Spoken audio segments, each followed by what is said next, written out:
Pregnancy is a natural process, so if it's not happening or if it's not sticking, something is missing. After having a family member go through infertility and experiencing a miscarriage myself, I realized how little support and education women have around infertility. I want to change that. I'm Dr. Jane Levesque. I'm a naturopathic doctor and a natural fertility expert. Tune in every Tuesday at 9 a.m. for insightful case studies, expert interviews, and practical tips on how you can optimize fertility naturally. If you've been struggling with infertility, pregnancy loss, women's health issues, or you just want to be proactive and prepare yourself for the next big chapter in your life, this show is for you. Hi, guys. Today I want to talk to you about vitamin D and its critical role in fertility. I am so tired of seeing couples spend thousands, tens of thousands, hundreds of thousands of dollars on procedures one after the other, and they don't even know what their vitamin D levels are.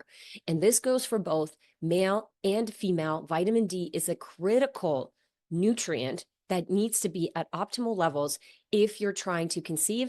I mean, honestly, even if you're not trying to conceive, I have my cheat sheet here today, and I'm going to go through all the different aspects of vitamin D and why it's important. Because if you don't have this nutrient, spending money on IVF, IUI, thinking that you're infertile and you're never going to have a baby, and considering that maybe now I need to use donor eggs because my eggs are too old or his sperm is never going to get better. And when we look, just test a simple nutrient like vitamin D, and I see how low it is and that it's never been addressed, yet we've thrown all of this fancy stuff at it. It's breaking my heart. And so I want to put this information out there for you because I don't want you to be making this mistake. And what I want to be clear with, I'm just going to talk about vitamin D today, but nutrient deficiencies don't come alone. And so when we're supplementing them, we also don't want to just supplement one nutrient.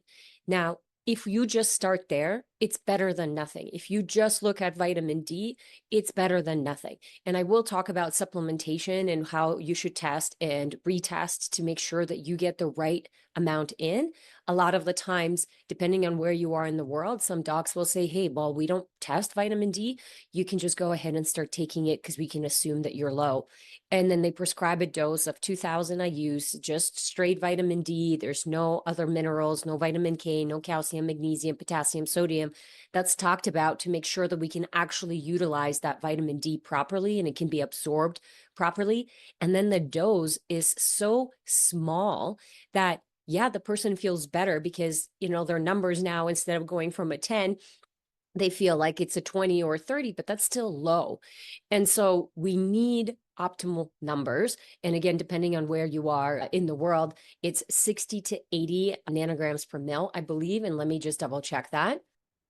So if you're on the US side, it's 60 to 80 nanograms per mil. If you're on the Canadian side, it's 100 to 150 nanomoles per liter. Those are optimal levels. And again, for some, a mild deficiency can cause a lot of issues, while for others, they won't notice the mild deficiency. They will only notice it when it's severe. And a lot of the times you'll see as I'm going through the role that vitamin D plays in our health and in our fertility. And again, this is for both males and females. Then we start to understand why we're feeling the way that we're feeling. And I want you guys to be demanding this kind of testing because to me, it's basic science. Vitamin D is missing. It's so critical for fertility, for mood, for immune system function, for inflammation, for development of some of the diseases that we're seeing like PCOS, endometriosis, male infertility. And I think it's criminal to go not even look and test this vitamin and go, you are going to need IVF. And you're going to need to spend 20, 30, 40, 60, $100,000 to maybe have it work. Where in reality, all you needed was some nutrients because let's face it, if pregnancy is a natural process and it's not happening, something is missing. And don't get me wrong, there is a time and place for IVF. But in my opinion, everybody should be getting ready for IVF, minimum 6 months. Some couples will need to take longer, of course, depending on their age.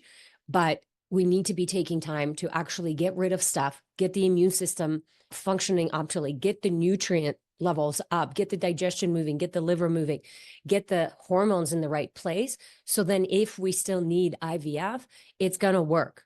You can actually see it. You can see how the cells how your body responds and what the egg quality is like and the embryo quality and implantation and all that stuff. So without further ado, let's talk about vitamin D. I have my cheat sheet. I want to make sure I don't forget anything. So it is, like I said, plays a huge role for both male and female fertility. And we need it on the male fertility side. You really need it for spermatogenesis, which is the production of sperm. And it does improve sperm motility and sperm morphology. So if your man's morphology is really low, meaning it should be above 4% and ideally 9, 10 and above, and that basically tells us, is he making sperm that's normal shaped, or is he making deformed sperm? And if the sperm is deformed, where is the deformation? Is it in the head, in the midpiece, in the tail?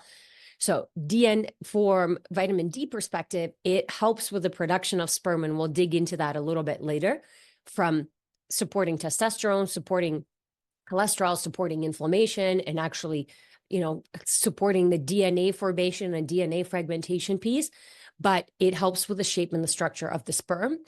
And we tend to see men who have optimal vitamin D levels because it has a hormonal effect. Again, we'll talk about that in a second. Men who have adequate vitamin D levels have adequate testosterone.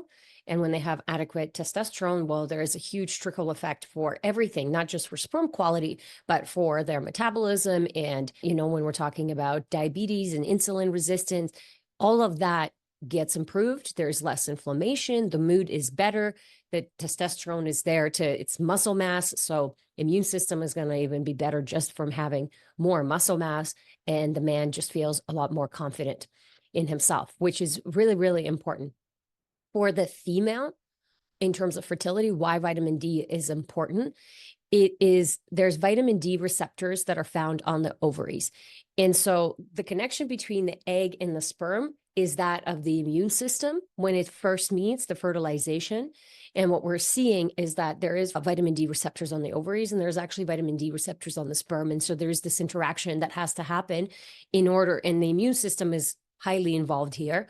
But in order for that connection to happen, we need vitamin D. And so vitamin D will actually help to regulate the development of the follicle, and it will help to support that maturation of the oocyte. So when it's supposed to grow nice and big, that's vitamin D really helps with that. It's not the only thing that helps with that, but it's a big, big, big component. So when we have low vitamin D, again, you're thinking poor egg quality, you're thinking lower fertility rates, and even maybe not ovulating at all.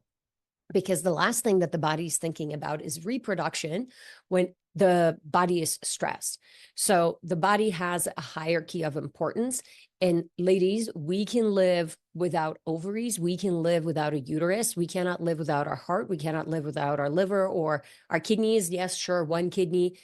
So the body has an order of priority of where things are going. And so when we're deficient in vitamin D, the body isn't thinking like, oh, as soon as I get some vitamin D, I'm just going to go ahead and put it towards reproduction.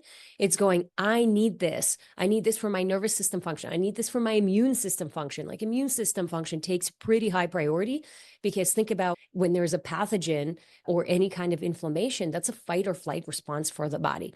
And so we have to have optimal levels in order to optimize fertility, because the last thing that the body it's the last resort.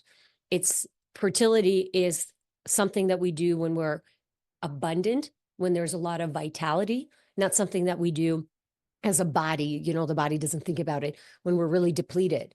And don't get me wrong, there's plenty of pregnancies that have happened when we're depleted and we don't have this abundance and vitality and energy or nutrients, but we're seeing the trickle effect of what's happening for those babies that were born with mothers who were depleted and their grandbabies, right? So infertility is a generational disease. And so the fact that the huge spike in infertility now is not actually something that you did, and again, not to put blame, but it's like we have to start looking at the mother and we have to start looking at the grandmother. And when all of these toxins and all of these things that got introduced that are screwing up with the body, and we need to rebuild it back, essentially. So really huge for actual ovarian health and development of the follicle. And it's really important for creating a receptive environment in the endometrium. So endometrium receptivity is a real thing.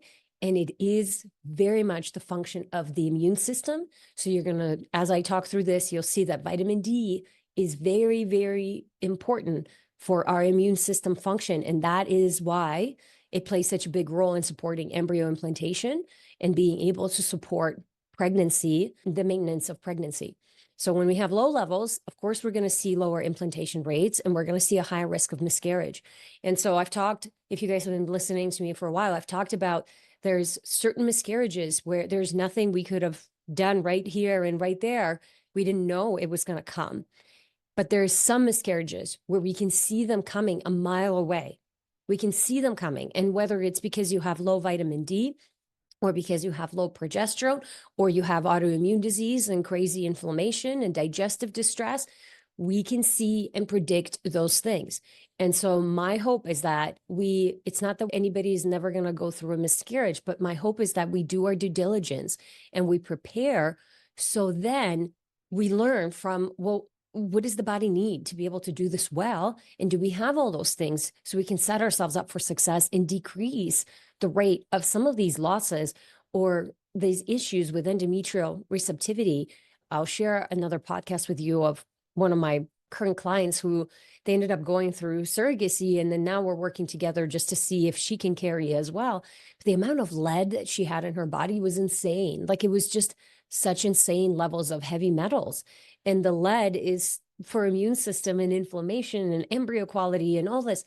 And they spend hundreds of thousands of dollars trying to figure out why they can't get pregnant. And she has lead and low vitamin D and all this other nutrients, So before we go down that rabbit hole, my hope is that we start optimizing these things and looking at these things because they're basic, but it's exactly what the body needs. So that's kind of from the fertility brush stroke overview. Now let's go into each individual section. And I'm not going to go through everything that the vitamin D does, because otherwise this podcast would be 2 hours long, but we are going to go through the important ones and how they're related to fertility.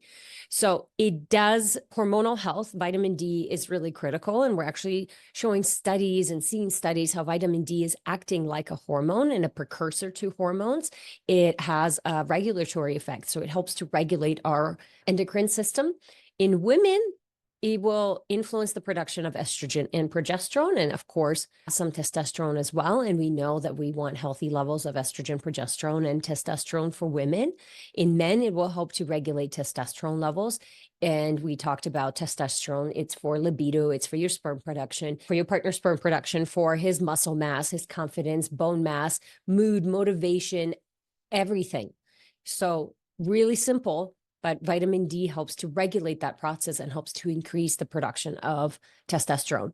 If you have PCOS, one of the things we're actually seeing, and I would say that this is true not just for PCOS, for endometriosis as well, because we're seeing low vitamin D levels in a diagnosis of any kind that has inflammation and an immune system involved. So PCOS, I don't want to say it's directly related to immune system, but because there is usually so much inflammation and hormonal imbalance. So when we do supplement women with vitamin D, especially when they have something like PCOS, and I'll talk about endometriosis in a second, we're seeing an improvement in insulin resistance. We're seeing an improvement in just the function of the ovary and the ability of the ovary to start to ovulate and that follicle to grow and to mature. And then we're seeing the hormone balance restore. So we're seeing the estrogen and progesterone restore in comparison to the testosterone, and therefore the ovulation, basically being able to restore. When it comes to egg quality and ovarian function in general, vitamin D does have an antioxidant effect. So it helps to protect the oocytes. It helps to protect the eggs from oxidative stress. And if you think about if you're over the age of 35, one of the things that happens is we start to see a decline in nutrients. Usually we're also seeing an accumulation of toxins, the production of ubiquinol, that's the active form of CoQ10 in the body, starts to degrade. And so all of those things are contributing to lower poor egg quality. So one of my pet peeves is that if you're over the age of 35, and especially if you're over the age of 40, they just go, yeah, it's poor egg quality and leave it at that. Whereas if I test your vitamin D levels and I see that the vitamin D level is low, I know that that egg quality is poor, partial, like not a complete not the only reason because of this vitamin D, but vitamin D is playing a big role in that. And so having the diagnosis of you have poor egg quality is not specific enough to me. It's way too simplistic and it's very dismissive.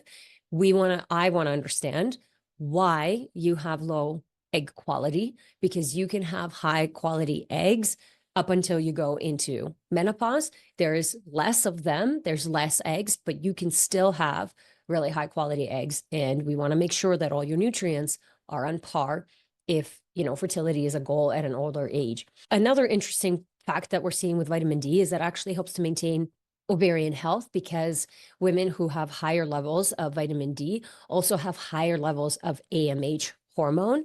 So that is telling us about the ovarian reserve and what's left over.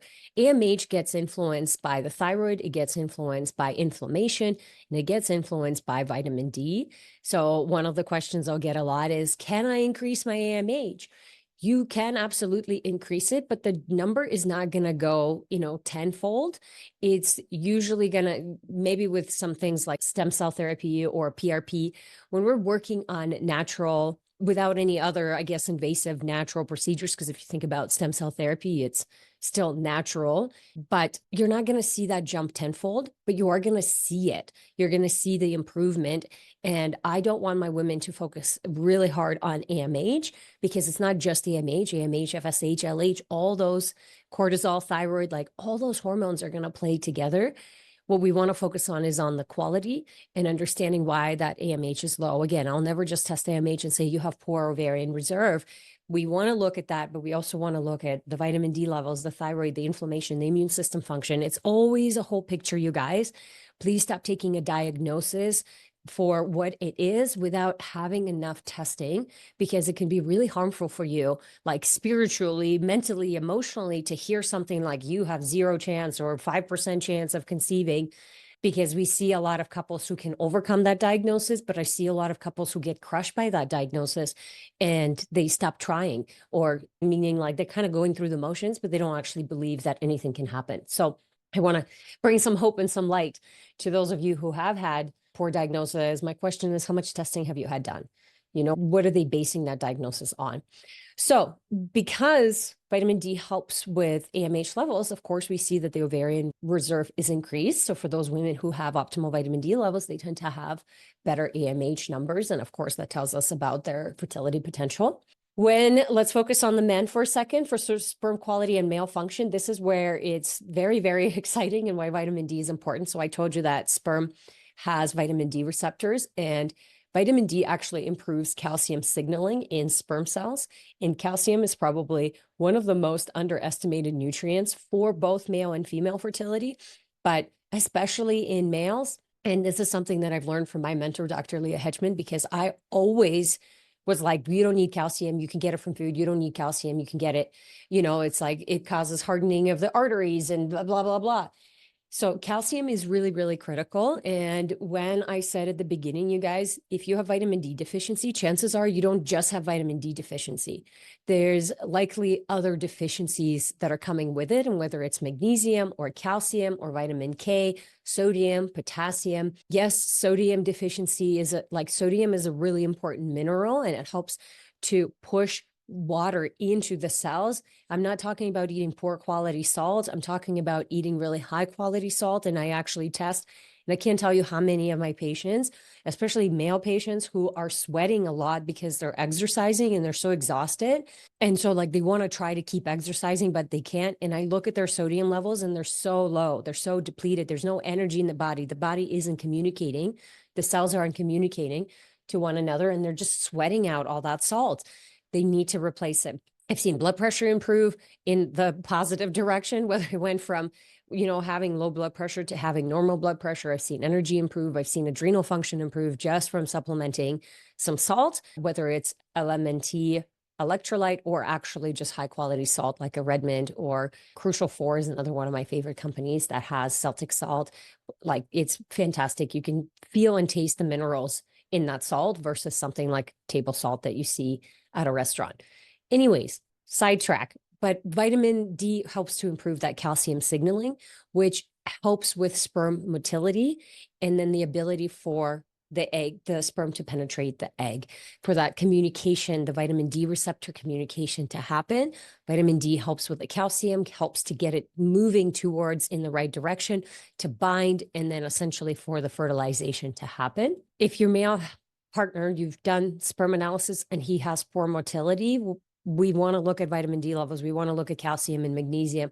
There's zinc as well. There's, like I said, all the electrolytes and vitamins and minerals. They're all really, really important, but vitamin D is one of those really big, crucial ones. For another aspect for male fertility, we talked about hormone regulation, so supporting testosterone levels, libido, sperm production, and just reproductive health in general. If we take a step back and look at other functions, and this is for both males and females, but it helps with mood regulation. So it helps with the production of serotonin. If you have anxiety or depression, and if you've been put on the selective serotonin reuptake inhibitor, so an SSRI, what an SSRI does is keeps the serotonin around longer, so you can have it longer in the system, and it's a feel-good molecule, if you will. Obviously, when we have too much of it, it's not good. When we don't have enough of it, it's also not good, but it helps with the production of serotonin. And so what drives me nuts is if you go to the doctor and you express these symptoms and they just go, well, take this drug and it's going to help, versus going, I wonder what's causing this, because we know low vitamin D levels can cause depression. I mean, think about the seasonal affective disorder. What happens in the winter versus in the summertime? How many people are depressed in the winter versus in the summertime, right? There is a significant shift in the mood that people feel and have in the wintertime. And that is directly linked to the amount of vitamin D that we're getting. And so we want to be having optimal levels of vitamin D for our mood, for anxiety and depression. And what I see in like mood swings and just general mental health, which is obviously really important during fertility. And if you're struggling with infertility, you know the roller coaster of the anxiety and the depression throughout just your own natural cycle, let alone when you're going through IVF and the big roller coaster of waiting for all the results and how many eggs did I get? How many did they fertilize and how many embryos? And now I'm going to do the testing. And like, it's chaos, you know, and when you're already depleted, and you're being put into that situation, it's also difficult to be able to manage it. And remember what I said, we as women, our reproduction is best at when we're abundant and when we're energetic, and the things are literally like, we have so many nutrients, so much energy, so much abundance, it's just spilling over. I think a lot of women feel that from a spiritual component where they have so much love to give. They just can't wait to have this baby to give them so much love. But if I look at their physical body, they don't have that. They don't have an abundance of energy or nutrients. They're actually quite depleted. And so it's this disconnect between how they feel like ready emotionally to have this baby and to give them so much love, but physically their body's so tired and inflamed and just doesn't have anything to give. And I always say, like, can we give some of that love that you want to give to your baby to yourself? Because that will actually help you get closer to your goals. So then we can increase that energy and vitality and that abundance. But like I said, to me, before I'd be going on any drug, I would be making sure that it's not just vitamin D that can cause issues with anxiety or depression. We know iron levels, like B vitamins, any B9, B12, B6, B5, B3, B2, like any of those will cause issues with methylation, will cause issues with energy production, detoxification, and can lead to anxiety or depression. And like I said, usually there isn't one nutrient that's missing, but vitamin D just plays such a big role. And I mean, I've seen people feel 10 times better. Once literally it was like, I'm at a 10 and we'll get you up to 30 and you'll feel like a new person. And then we'll get you up to 60 and you'll be like, oh, is that what I was supposed to feel like? You know, it's kind of crazy. Couple more things and then I'll wrap it up. I know it's a lot. Inflammation and autoimmune system and why it's important for fertility. Again, both male and female, really important. For the male aspect, if his immune system is dysregulated because he's so chronically inflamed, he has chronic infection, he has a lot of toxicity, you're going to see the body pushing all the nutrients towards managing the immune system versus the production of sperm. So similarly to how females don't reproduce, or it's not the best reproduction, if you will, when we're depleted, when we're stressed, when we're inflamed. Like it's possible, but it's not great. It's kind of the same thing for males. When they don't have a lot of energy, a lot of vitality because they're inflamed, they're not going to make their best guys, right? The body, their order of priorities, they can live without testicles. They cannot live without their heart, without their liver, without their immune system, their gut, all of that. So the body has that list of priority. And typically, when we have a lot of inflammation, what happens is not just vitamin D that's depleted, right? I hope you guys can kind of understand and see the picture now that it's like everything gets depleted because all the resources are now going towards dealing with this inflammation. And so for males, really, really important to regulate the immune system because the reaction of the egg and the sperm is that of the immune system. It is vitamin D receptors. We want to have, and calcium and other minerals, zinc, selenium, all these nutrients that can get depleted and will get depleted if there's a lot of inflammation. For females, I don't want to say it's even more important, but because for the female, you have to accept the foreign body, which is the sperm first. So the egg has to choose the sperm and let it come in and let it fertilize. And if there is issues with the receptors or the immune system is dysregulated because it's so inflamed, because it's so toxic, because it's so depleted, it's not going to allow for that function to happen. It's just going to say, this is a foreign body, get it out. I need to elicit an immune response to it and even when the fertilization happens and you have this embryo, the receptivity of the endometrium won't be there because the immune system is so inflamed. And so endometriosis, I said I was going to talk about this, is actually an autoimmune disorder. And by the time it gets to mainstream media, I don't know, maybe it'll be a couple of years, maybe 5 or 10, hopefully just a couple of years. But if you think about endometriosis and the level of inflammation and the dysregulation in the immune system, is your immune system is supposed to recognize something that's not there and clean it up. And so when there is endometrial tissue that's growing outside of the uterus and your immune system is not recognizing it and not doing anything about it, but causing inflammation in other areas in the body, that's a dysregulated immune system that is autoimmune. So it's hard then for the body to say, because it can't even differentiate between like its own tissue and where it's supposed to be. If you're putting a sperm in there that's getting fertilized and now it's supposed to implant in the endometrium and the endometrium is super inflamed and super dysregulated, the last thing it's going to go is like, oh yeah, let's implant this baby and let's make it, let's form this beautiful connection between the endometrium and the fetus and grow the placenta. This is why when women are struggling with autoimmune disorders, they're usually prescribed a lot of immunosuppressants because they're just trying to suppress the immune system. So that's what the conventional system will do. The holistic system, what we do is we figure out, why is the immune system so dysregulated? Where is the inflammation coming from? What's the infection that's driving this, and where's the infection coming from? Because we probably need to be not just supporting vitamin D levels, but figuring out if the partner is probably a source of infection or you guys are just passing it back and forth. It's not to point fingers, it's to treat the root cause. And I see it all the time. It's, the men have something, the women have something, and we're just passing it. And it's just this big pathogen pool and everybody's sick. Everybody has some inflammation and obviously can't get pregnant because, like I said, that's the last thing that the body's thinking about. So when we have good levels of vitamin D, we tend to see way lower levels of systemic inflammation because your immune system now has what it needs to do its job. Again, not the only nutrient, but it's really, really important for that.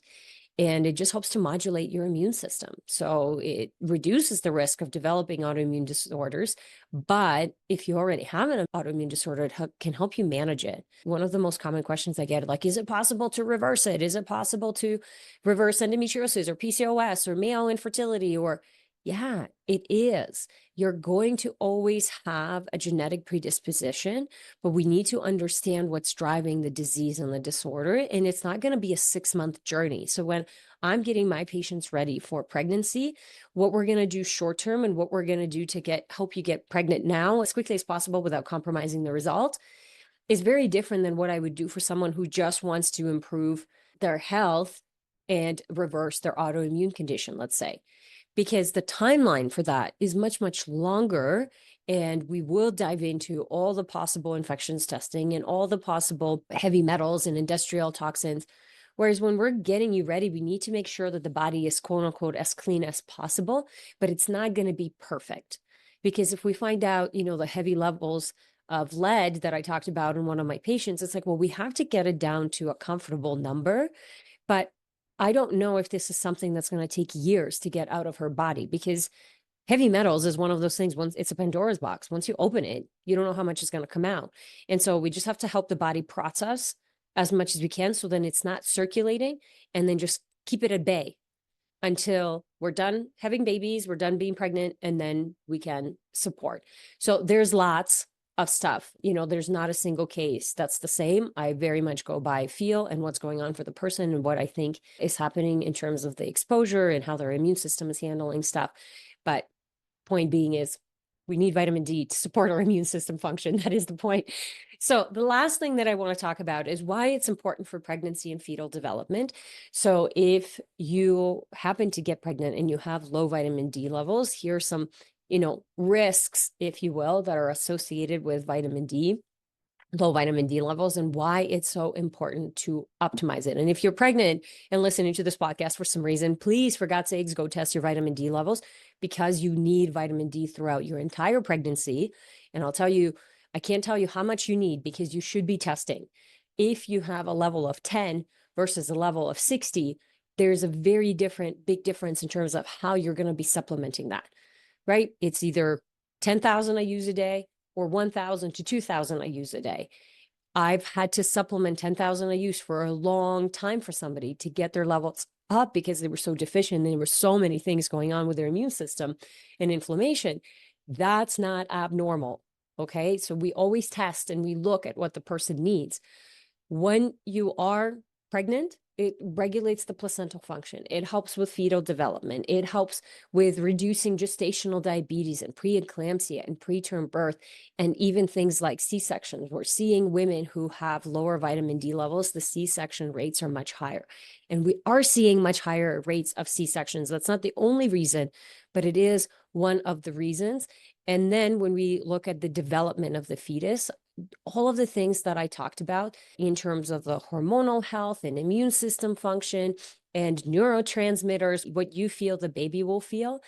But then there's also the bone mineralization and development of the skeleton and, the teeth and everything else that's involved with that, the muscle being able to, because it functions, vitamin D is so closely related and functions so closely with calcium and magnesium and all the other electrolytes that I've been talking about. It is literally the foundation in terms of building your baby from scratch. And what I always say is, like, the foods that you eat are literally becoming your cells. And when you're pregnant, the foods that you eat will become your baby. And so things like vitamin D, when we are exposing ourselves to the sunlight, then our body is making vitamin D, and we have to have, good liver function and good kidney function to be able to convert the vitamin D from inactive to active form. That's the building block for literally, like I said, so many aspects of your health and your future baby's health. So vitamin D, in my opinion, is really, really important to supplement. And so here's what I'll leave you guys off with. You should be testing vitamin D levels and looking at the ranges, if you're in optimal versus in just okay. What I'm seeing is the ranges are changing. And so I'm telling you that if you're on the US side, it's 60 to 80 nanograms per milliliter versus on the Canadian side, it's 100 to 150 nanomoles per liter. We want optimal levels, not just barely over the line of quote unquote normal. Again, abundance, right? Abundance, vitality. This is true for both of you guys. So ladies, for you and for your partner, for his sperm quality, for your egg quality, for your immune system function, for your hormones, for all these things that I just talked about, vitamin D is really important. So once you test, then you can see how much you need, because you might need 2,000 IUs, you might need 5,000, you might need 10,000. You might need that high dose for 3 months. You might need it for 5 months. You might need it for a year. I don't know that. This is why we retest. It honestly surprises me how little the conventional system tests, because I used to think in, like, if you think about naturopathic medicine, or you're a kook, you're not, you just have crystals and you're guessing and symptoms, like we don't know if there's science behind to it. And I'm like, actually, it's crazy that I am the one that's telling the conventional system that you should test things before you prescribe anything, including vitamins and minerals. I think it's crazy and bananas that we're just expected to go, yep, everybody needs vitamin D, just take 2000 IUs. I've seen people take 2000 IUs for years and be in such low numbers for their vitamin D levels because they're just never getting enough. And so the body can't actually bounce back. And then we say things like, oh, vitamin D doesn't work. I guarantee you it works because we know the importance and the nutrients. And if you just search vitamin D and male fertility, vitamin D and female fertility, like help punch it into ChatGPT. If you're using ChatGPT, watch how much stuff comes up. It's crazy. So we just need to start bringing this information out. And then I never supplement it alone. You are ideally supplementing it with vitamin K, vitamin K2, and ideally you're also supplementing other minerals, whether it's calcium, magnesium, zinc, sodium, potassium. Like I said, if you just do vitamin D, it's better than nothing, but just know that there's probably a couple of other things that are happening. And if we supplement it together, we can be a lot more effective and efficient and make sure we get the results that we want, which is whether it's a healthy pregnancy or a better quality embryo or, implantation and pregnancy maintenance. It's simple stuff that works in the body naturally. Like we don't need drugs. There's no drug. It's just the actual vitamin. And the question around, well, what about if I'm in the sun and is that enough? I don't know. You just test it. I've had patients who are in California and they have great vitamin D levels. And I have patients in California who have terrible vitamin D levels and both get sun. And so there's a lot of other components to it. And this is usually the other minerals that come into play or what's going on with the immune system. If there's a lot of inflammation, autoimmune, you get it. So I hope you guys find this helpful. If you have any questions, please feel free to shoot me a message on my Instagram. Please share this podcast you can share it with your partner, but share it with anybody that you think that will find it helpful. Like I said, we should not be going through IVF unless you know that your vitamin D levels are optimized at the very minimum. Ideally, a lot of things more optimized, but like this is the most basic thing that should be optimized before we even consider IVF, because I've seen people get pregnant just by having optimal vitamin D levels. Like that was the thing that was preventing them from getting pregnant, is not having enough vitamin D. So really, really important. Thank you so much for being here, you guys, and I'll see you next week.